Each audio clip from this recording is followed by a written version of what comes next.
ಭಾನುವಾರದ ದಿವಸ ದೇವಾಲಯಗಳಲ್ಲಿ ಯಾವುದಾದ್ರೂ ಉತ್ಸವವನ್ನು ಮಾಡತಕ್ಕಂಥದ್ದು ಇದ್ದರೆ ಭಾನುವಾರದ ದಿವಸ ಮಾಡಿದರೆ ಅದು ಹೆಚ್ಚು ದೇವರ ಒಂದು ಅನುಗ್ರಹಕ್ಕೆ ಪಾತ್ರರಾಗುವುದಕ್ಕೆ ಕಾರಣ ಆಗುತ್ತೆ ಅನ್ನತಕ್ಕಂಥದ್ದು ಒಂದು.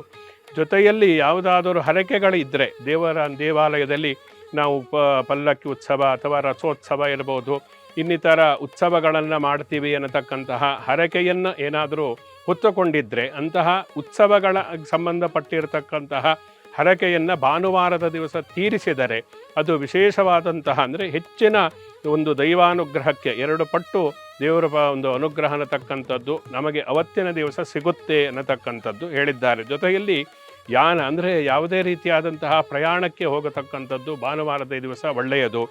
ಜೊತೆಯಲ್ಲಿ ಸೇವಾ ಕ್ಷೇತ್ರ ಅಂದರೆ ಯಾವುದೇ ಒಂದು ಸಾಮಾಜಿಕವಾದಂತಹ ಸೇವೆಯನ್ನು ಭಾನುವಾರದ ದಿವಸ ನೀವು ಮಾಡಿದರೆ ಅಂದರೆ ಪ್ರಾರಂಭ ಮಾಡತಕ್ಕಂಥ ಹಲವು ಈ ಸೇವಾ ಮನೋಭಾವವನ್ನು ಇಟ್ಟುಕೊಂಡಿರ್ತಕ್ಕಂಥವ್ರು ಇರ್ತಾರೆ, ಸೇವಾ ಸಂಸ್ಥೆಗಳು ಇರುತ್ತೆ.